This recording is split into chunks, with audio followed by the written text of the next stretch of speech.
Essa é a aula 2 de redes de computadores. A gente vai ver a internet, arquitetura e filosofia de projeto.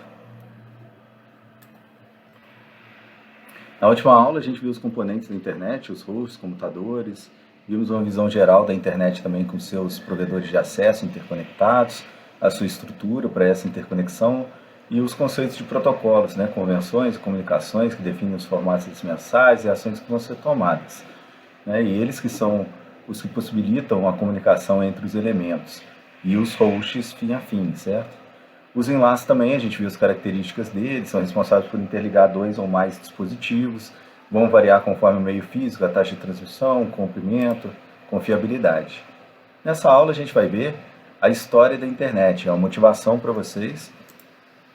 Então a gente começa lá em 1961, em 1972, durante essa época teve o surgimento do conceito de packet switching, que era muito antes do que a gente conhece como internet atualmente. A gente já tinha uma ideia da comunicação por pacotes sendo enviados por meio de switch ou equipamentos que seriam comutadores para encaminhar de um lado ao outro esses pacotes.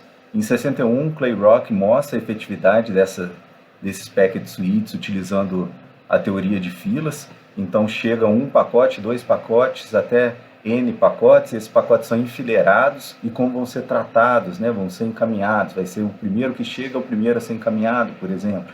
Em 64, o Baran coloca o packet switch em redes militares, então a gente tem a efetividade da rede de comunicação partindo desse pressuposto de redes militares para comunicação em ambientes hostis, ambientes de segurança, Em 67, a ARPANET é uma agência criada nos Estados Unidos que vai evoluir esse conceito de comunicação em redes. Já em 69, você tem o primeiro nó, o primeiro host da ARPANET em operação. Esse não estava conectado ainda, a gente vê ali um desenho do lado direito do nosso slide aqui, onde a gente tem o que seriam os nossos switches aí, ou comutadores de pacotes conectando esses hosts finais. Em 72 tem uma demonstração pública com um protocolo de rede voltado para controle de host a host, então comunicando um host final com outro host final. Isso é em 72, o primeiro programa já de e-mail para troca de mensagens. Então, antes você usava uma base anterior ao telegrama, então você tinha o envio por código Morse, por exemplo, E aí você tem a evolução para essa área de comunicação eletrônica. A ARPANET já em 72 tem 15 nós conectados. É bom lembrar também que existe uma iniciativa na França, na Europa em geral, e mais especificamente na França, que também vai criando a sua rede de comunicações. Isso acontece nessa década de 70, onde de 72 a 80 há essa interconexão de novas redes, de todas as redes que existem. E aí a gente tem em 70 a Alohanet, que é uma conexão à rádio da ilha de Oahu, no Hawaii, nos Estados Unidos, com o continente. Em 74 tem dois grandes filósofos da internet, evangelistas, que é o Vint Cerf e o Khan, que fazem a arquitetura de interconexão. Eles propõem lá o protocolo TCP/IP, que é o que a gente utiliza até hoje na internet. Então, para vocês terem uma noção historicamente dos protocolos que a gente utiliza para comunicação. 76 tem na Xerox PARC, que era um ambiente que hoje a gente fala de várias empresas no Vale do Silício, mas a Xerox foi uma empresa muito forte na área de tecnologia, em que você tem o padrão de Ethernet, que é o padrão que a gente utiliza, lógico, com as suas evoluções atualmente, mas o padrão de comunicação em redes locais, como Ethernet. E na década de 70 ainda surgem outras arquiteturas proprietárias que vão disputar com o TCP/IP, que é a DECnet, SMA, XNA, e ainda na década de 70 uma troca de pacote com tamanho fixo, um tamanho que não pode aumentar nem diminuir para a rede poder compreender, que são, por exemplo, as redes ATM. Nessas redes também existia, diferentemente do que a gente tem na internet hoje em dia, de melhor esforço, enviar um pacote e esperar que ele chegue do outro lado sem nenhuma garantia. Nessa época existiam bastantes redes que imaginavam enviar um pacote e ter a garantia dele chegar no outro ponto. Em 79 a ARPANET já tem 200 nós. Então vamos lembrar aqui só dos princípios que estão nesse quadro de interconexão aqui da internet, do 20CF do CAN, que é ser minimalista e autônomo. Então as mudanças que vão ser internas ou no núcleo da rede para interconexão não devem interferir nos nossos finais. Só a mudança de um protocolo e ok, né? Já vai estar sendo feita a comunicação. Mas o modelo que a gente tem, o modelo vai ser de melhor esforço. Eu vou enviar um pacote e aí os protocolos que se virem para garantir se aquele pacote não chegou do outro lado, que ele tem que ser enviado ou que ele pode ser recuperado, mas a rede faz o melhor esforço para entregar, mas não tem garantia de que vai entregar, de que vai chegar na outra ponta. Os roteadores, aqueles comutadores no meio do caminho, eles vão ser sem estados ou stateless. Ou seja, eu não preciso criar uma rota fixa, como você fazia antigamente em telefonia, em que eu tenho caminho todo feito por um circuito, em que eu saio de uma origem e vou até um destino por aquele caminho todo dedicado.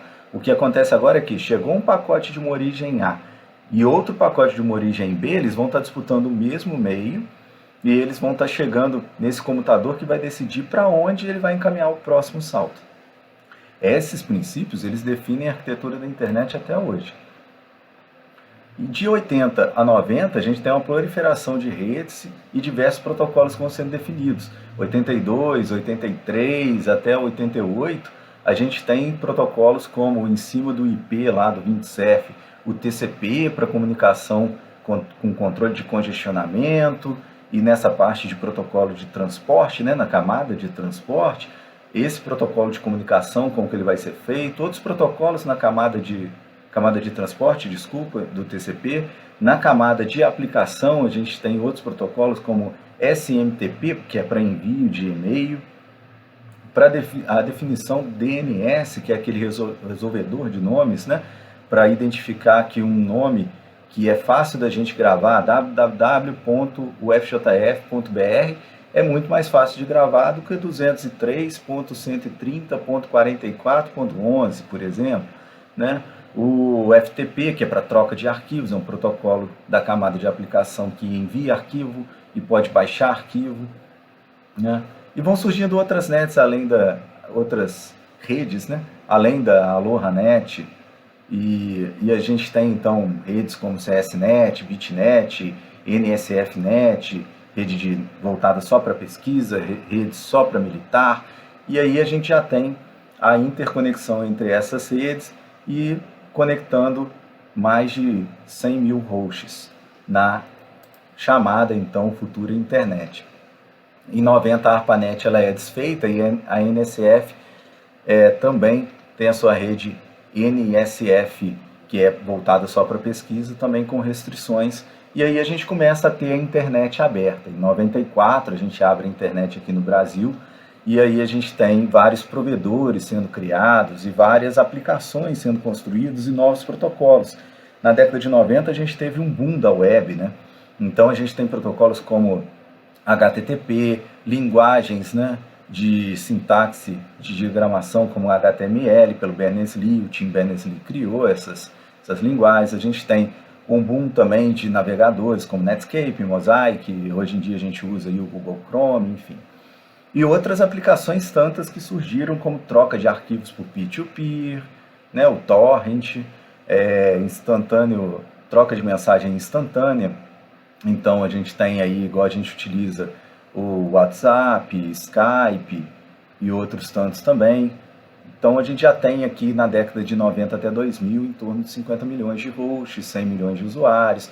O link do backbone, daquela espinha dorsal da internet, já alcança velocidades de gigabits por segundo.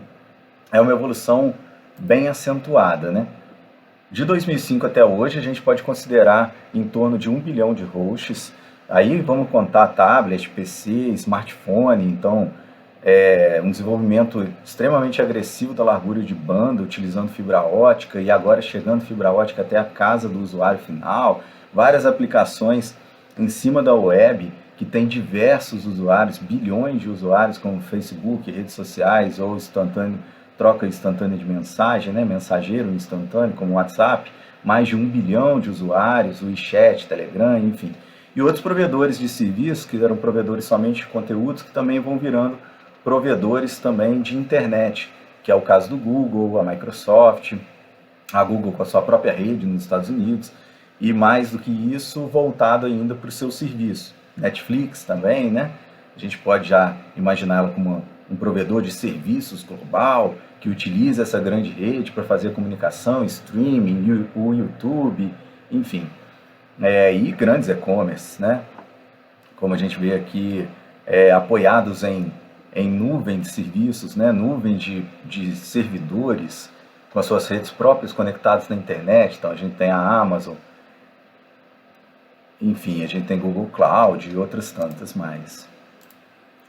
Na arquitetura da internet, a gente olhando agora mais de perto a estrutura, a gente pode delimitar como a internet tendo duas zonas, a área da borda e a área do núcleo.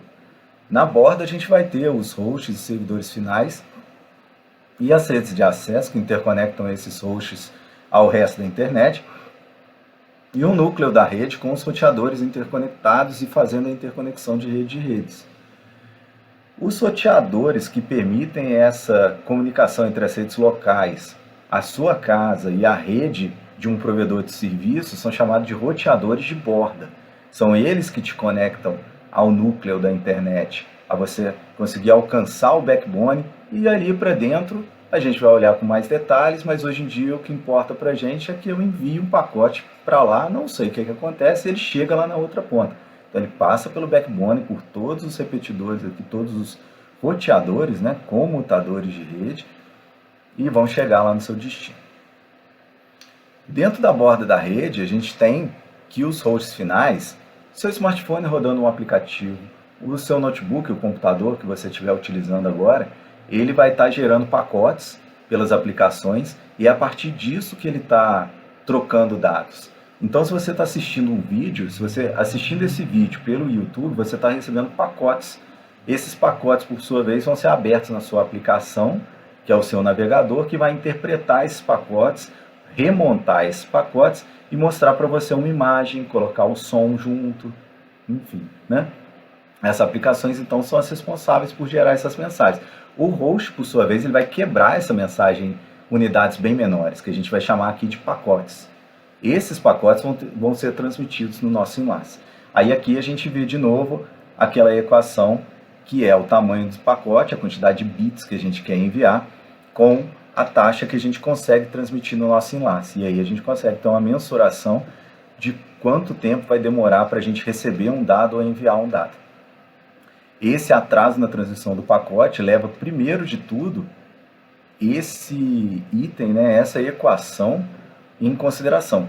Isso porque você está simplesmente colocando no enlace, vamos sempre lembrar disso. Depois você tem a transmissão dentro do enlace, então tem o tempo de propagação, tem o tempo de atraso, pode haver perda no meio do caminho, mas vamos pensar agora no tempo que eu demoro para pegar o meu pacote e colocar no meu meio de transmissão. Tá? Agora, fiquem sempre atentos que o tamanho do pacote aqui, eu estou falando em bits, né? E a taxa minha de transmissão também estou falando em bits. Agora, se você tiver aí um arquivo qualquer, em geral o armazenamento a gente fala em byte, né? Então o byte é, na verdade, 8 unidades de bit, não esqueça disso. Então, se eu estiver transmitindo um arquivo de 10 megabytes e um enlace de 10 megabits, eu não estou transmitindo em um segundo, porque meus 10 megabytes têm que ser convertidos em bits, né? Então eu vou ter aí 80 megabits para ser transmitido em 10 megabits por segundo, ok? As redes de acesso são aquelas que a gente viu, responsáveis pela conexão, né, do usuário que está lá na borda final e vai conseguir chegar na internet. Ele vai poder ser dedicado ou compartilhado. Esse acesso dedicado é quando só estou eu utilizando, só tenho o meu dispositivo utilizando, ele está conectado direto na internet. E compartilhado, aí eu vou ter vários outros dispositivos disputando a minha rede. Um exemplo simples que vocês podem pensar aí é quando você está na sua casa e você está usando só o seu computador conectado no seu roteador e indo para a internet. A banda é totalmente dedicada a você. Agora, se tiver uma outra pessoa com um smartphone ou vendo um streaming qualquer, você vai ter uma banda compartilhada entre todos esses usuários. Aqui a gente tem um ambiente onde mostra uma rede de acesso do tipo DSL. O que isso quer dizer? Que é um tipo de conexão que utiliza aquela rede de telefonia antiga, aquela rede de telefonia onde você tinha o fio de cobre bem simples, bem fino, né? E aí você faz a conexão como, por exemplo, vocês pensarem na Oi, o antigo Velox, né? E agora você tem também ainda clientes que são de cobre, que a gente fala, e esses clientes estão sendo cada vez mais migrados para fibra, né? Aqui a gente tem por cobre, e é um fio que tem apenas um par trançado, ele é bem simples. E o que acontecia nessa época é que você tinha um splitter aqui, que divide para você o sinal que chega da central, onde uma frequência acima de 24 GHz, até 24 GHz, é uma frequência em que você consegue escutar. Acima disso, você não vai escutar, é só ruído para você. Então, essa frequência acima é o que é encaminhado para o modem DSL, que é o Digital Subscribe Line, né? Então é só a tradução nossa e é a nossa linha de telefonia. Agora, nesse caso, então os dados estão sendo transmitidos, tanto dados da internet quanto dados da telefonia, pelo mesmo meio. Então é um meio compartilhado, além do meio compartilhado da rede de acesso, né, compartilhamento de acesso ao meio, você pode ter meio de acesso compartilhado com outras tecnologias. Então aqui está chegando os bits da mesma forma.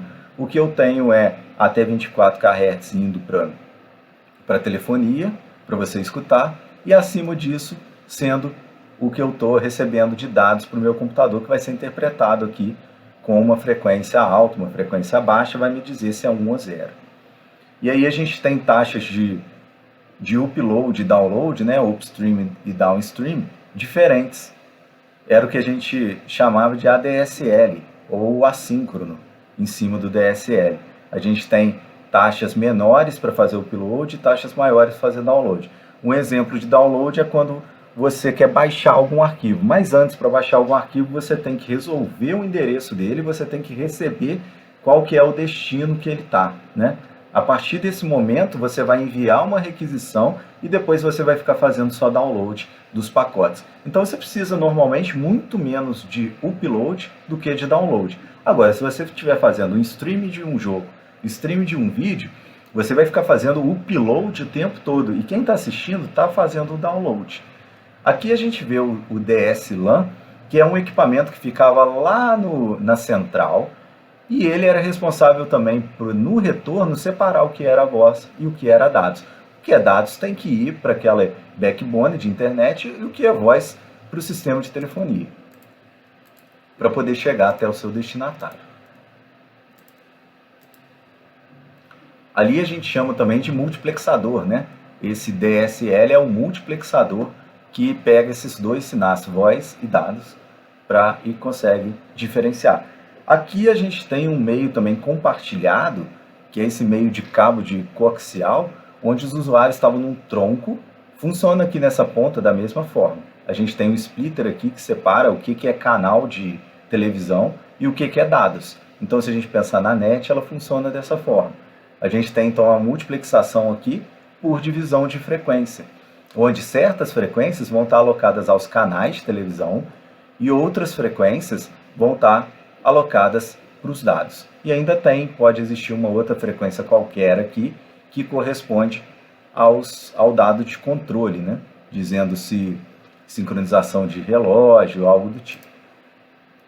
Agora a gente tem um mais atual, que é a utilização de um meio híbrido, né? Um híbrido de coaxial e fibra. Então, supondo que você tenha já o coaxial na sua casa, o que acontece é que as operadoras levam a fibra até a ponta do seu prédio, da sua rua, e a partir dali da frente aproveitam aquele cabo coaxial que existia.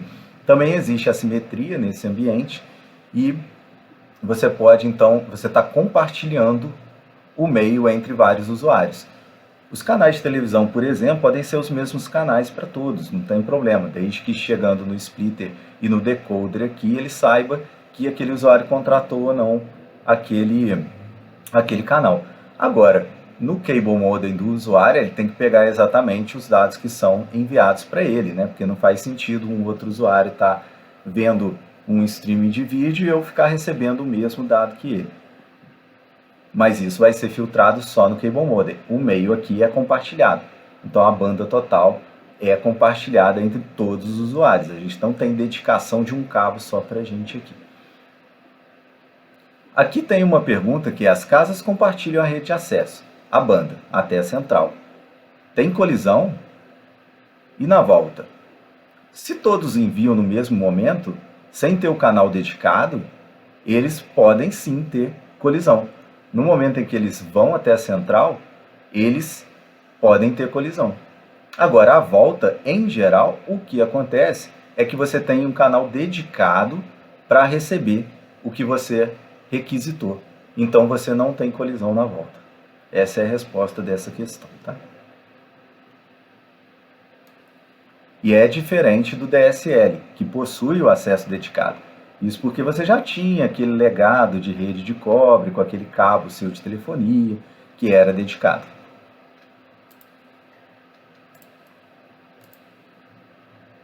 Aqui a gente vê um outro meio de rede de acesso com mais detalhe, que são as redes sem fio. As redes da nossa casa, sem fio, com ponto de acesso, e aí com roteador, em geral até os dois conectados juntos aqui, né? Um equipamento só, que faz o papel de ponto de acesso de rede sem fio, faz o papel de switch, que tem várias portas, e faz o papel de roteador para te comunicar com uma rede externa lá do seu provedor de acesso.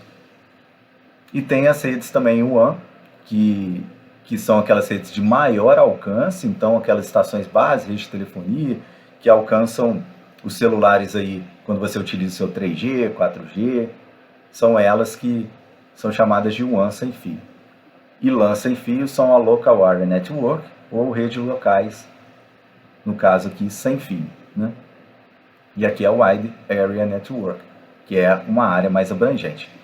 Aqui a gente tem, então, alguns padrões que, só para comentar com vocês, o I3L normatiza, dentro do 802, que corresponde a redes locais, ele tem o ponto 11, que é um subgrupo que trabalha só com rede sem fio.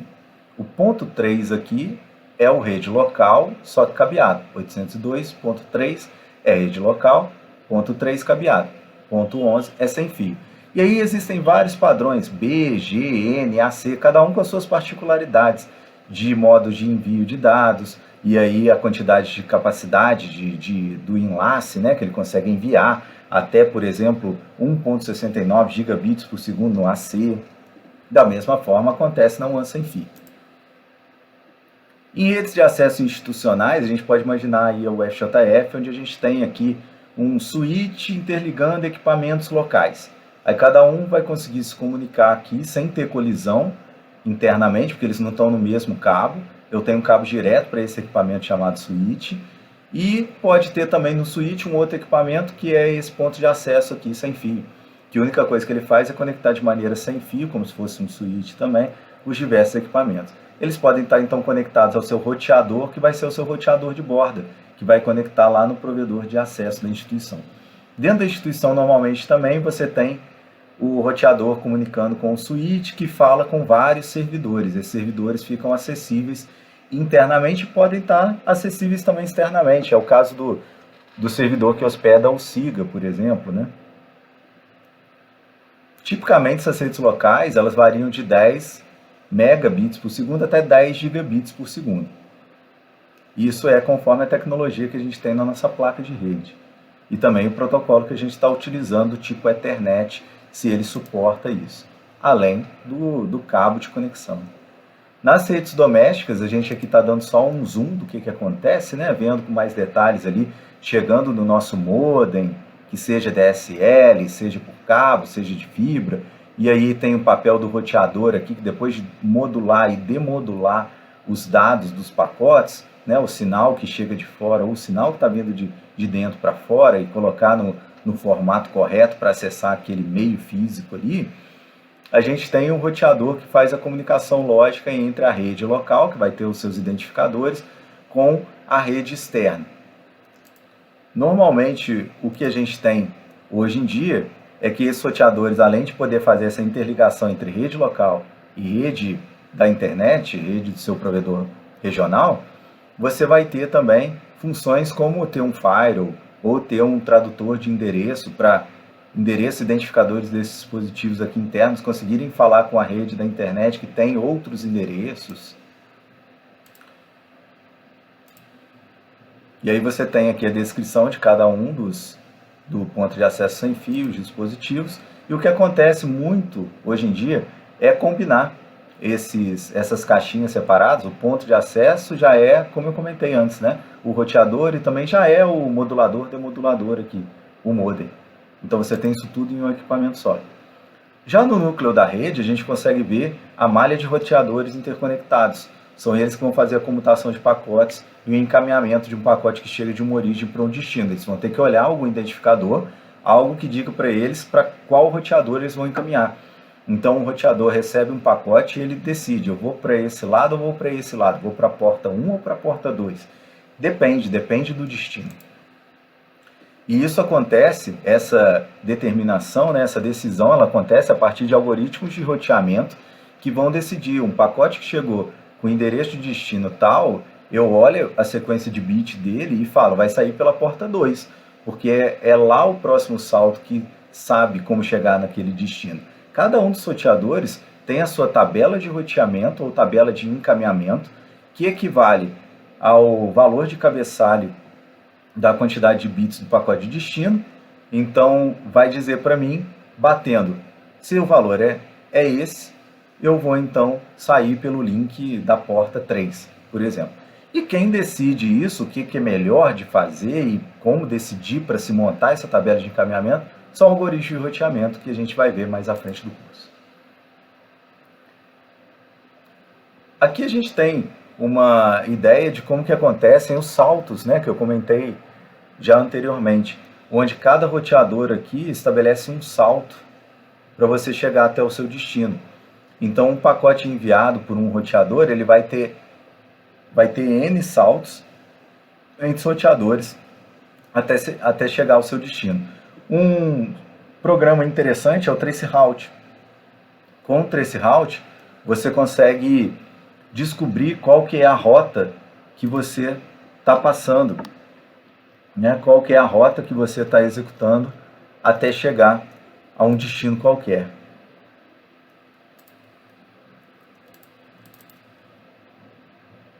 Então você tem, nesse cenário, você tem um salto entre os roteadores acontecendo pelo traceroute, e aí é interessante vocês usarem no computador de vocês o traceroute e abrirem um terminal, né, do Command do Windows, ou ir no Linux, no Bash, no terminal, e digitar lá traceroute espaço um destino qualquer. Ele vai fazer o que? Ele vai mandar 3 pacotes do tipo probe e vai coletar a informação do tempo que demorou de ida e de volta. Ele vai fazer isso para cada roteador, aumentando no TTL dele, que é o que diz a quantidade de saltos que ele aceita até o pacote ser descartado, ele vai aumentando até chegar no destino. Então ele começou com 1, foi com 2, está com 3 agora, e vai até o destino lá de 4, 5, 6, até chegar no seu destino. Uma saída que vocês vão ver é, por exemplo, saindo de Gaia, né? Esse servidor Gaia, CS e o MES-EDU para Eurocon FR, você vê o salto que ele foi fazendo por cada roteador. O primeiro roteador foi esse CS Gateway, que tinha esse P. Foi traduzido, né, esse nome por esse P. E aí ele fez 1, 2, 3. Na primeira demorou 1 milissegundo, na segunda 1 milissegundo, na terceira 2 milissegundos. E aí ele aumenta o TTL para 2, vai até o próximo roteador e faz essa mesma sequência. E ele vai assim até chegar ao destino. Alguns aqui, como 17 e 18, não responderam para ele. Isso porque pode ser um tratamento contra pacote probe, e aí é como se fosse uma segurança, né? Para você não ficar recebendo vários pacotes probes e não responder quem você é, qual que é o seu IP. Você deixa oculto isso. Mas em geral vocês vão conseguir aí se rodarem um traceroute no Linux, traceroute espaço o destino que você quer, www.webjf.br, ou Tracert sem o E no final para Windows, espaço, mesma coisa, webjf.br. E aí vocês vão ver quais roteadores que estão da sua origem até esse destino. Aqui tem uma foto da internet, vocês podem olhar nesse site que está referenciado embaixo, vocês vão ver. A gente não consegue mais distinguir, né, a quantidade de redes que existem, né? Tem redes que são maiores que outras, mas parece uma constelação, né? A interconexão de todas as redes agora é uma coisa absurda, né, de grande.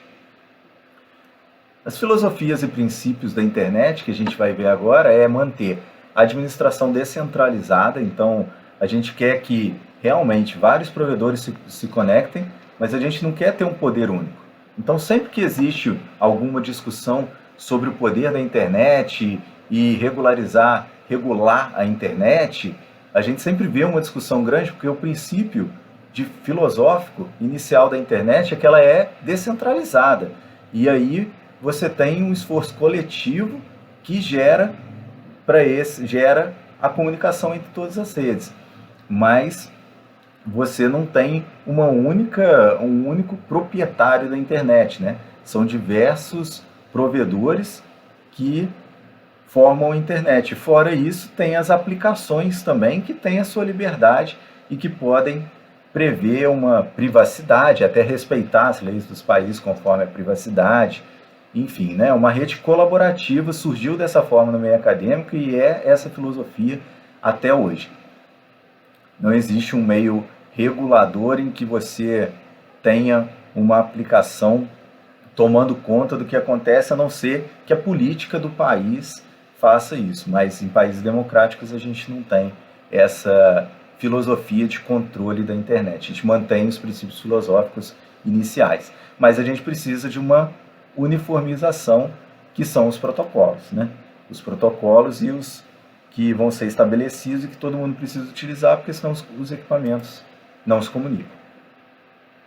Então, desde lá do seu início, a internet ela é heterogênea. Cada provedor de serviço vai ter sua política diferente, política da qualidade de banda que vai ofertar, política de atraso que vai ofertar, você vai tentar melhorar algo ou não, você vai copiar um dado para um cache de um provedor de serviço ou não. Enfim, né? Tem tecnologias diferentes, vai ter provedor que vai estar utilizando enlace em infravermelho, a laser, a satélite, fibra ótica, e cada um vai ter as suas características e isso vai ter que ser respeitado por todos.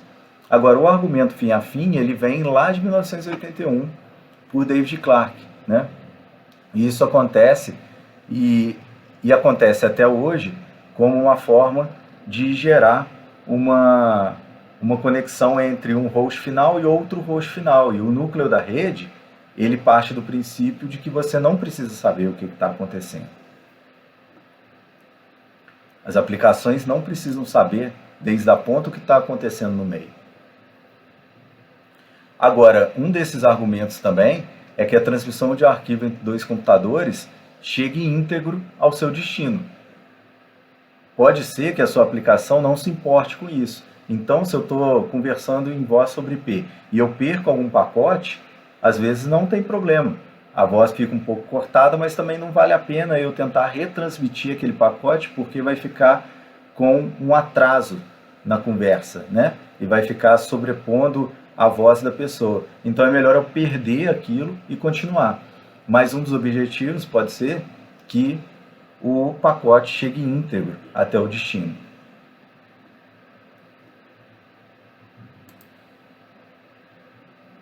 Então, se a gente tem, supondo que a gente tem essa premissa do pacote chegar íntegro, como que a gente vai abordar na internet para que isso seja garantido? A rede vai garantir a integridade dos dados, então todo roteador que receber um pacote vai ter que verificar sua integridade. Vai ter que ver se ele não está corrompido, se não está faltando algum pedaço nele, se ele está ordenado.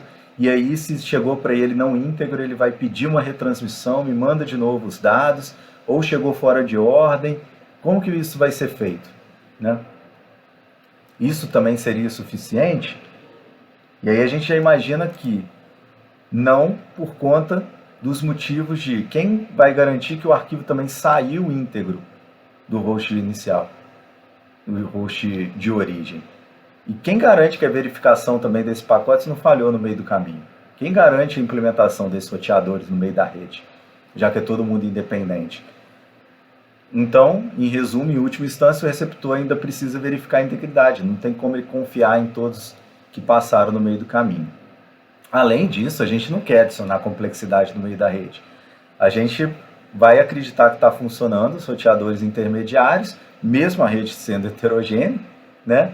E isso vai ter efeitos colaterais, as redes são distintas, vai atrasar pacote, vai perder pacote, mas quem se vira são os hosts finais, né?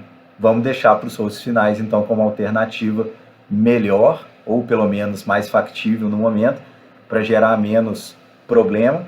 Chegou no host final, ele que é interessado naquele pacote, ele que verifique.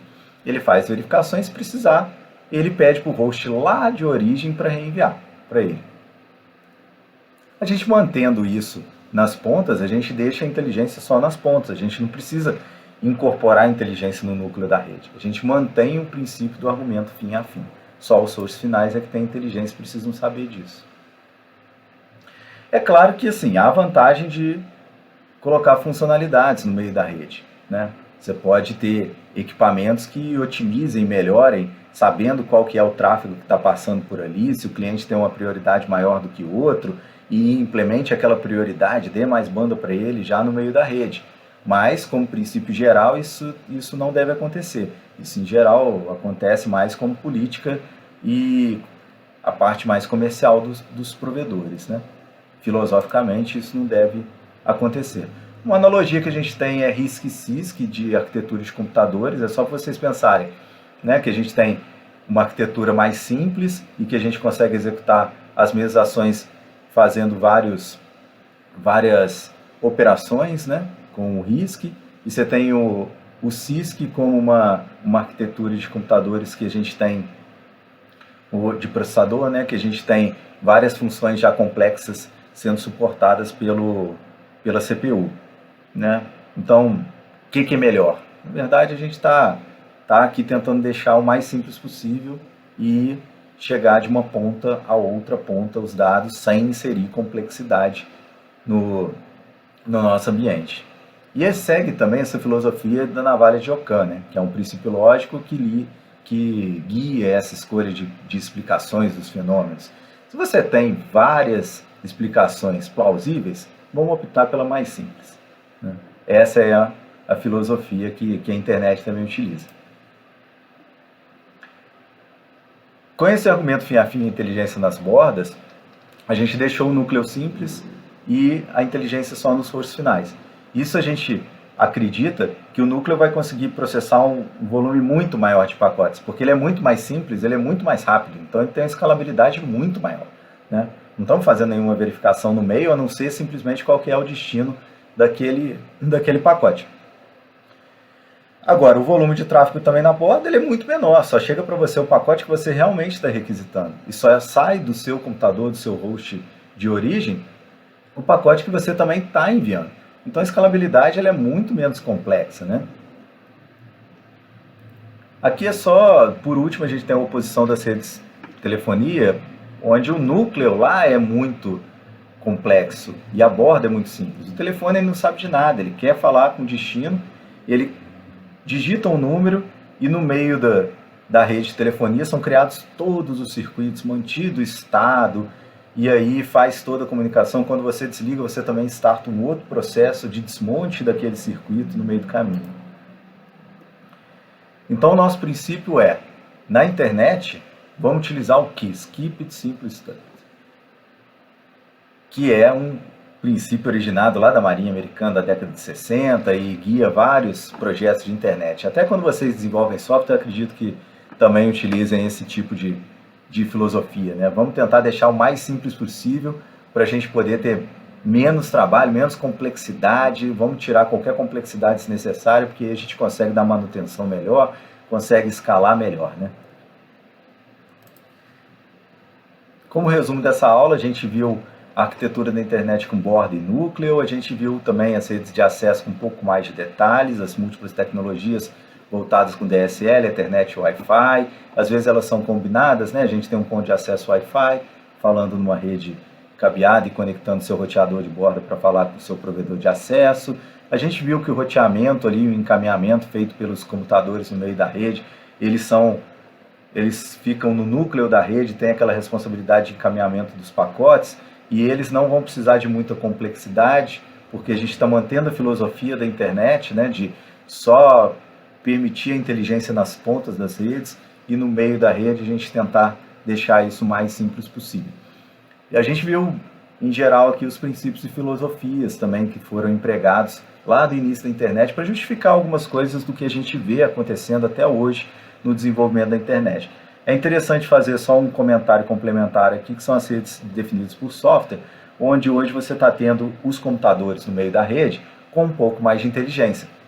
Então eles têm geralmente um controlador, que é um equipamento central, que fala com vários roteadores, e eles podem enviar políticas desses roteamentos e encaminhamentos de pacote de forma mais analisando qual que é o contexto do pacote, qual que é o formato dele, qual que é a aplicação que ele está utilizando. Então já é um pouco mais de inserção de inteligência no núcleo da rede. Isso porque a gente está cada vez mais tendo recursos computacionais para fazer esse tipo de coisa. Mas não vamos esquecer nunca de manter a filosofia básica da internet quando a gente estiver pensando em redes de computadores, principalmente em cima da internet, né? Na próxima aula a gente vai ver os mecanismos fundamentais da comutação de pacotes, o conceito de store and forward e a multiplexação estatística, que é a multiplexação utilizada para envio dos pacotes de forma concorrente nesse meio de melhor esforço. A gente vai ver também algumas consequências desse tipo de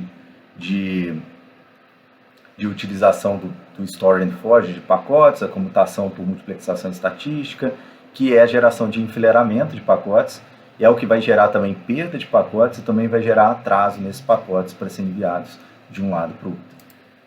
Obrigado, então até a próxima aula.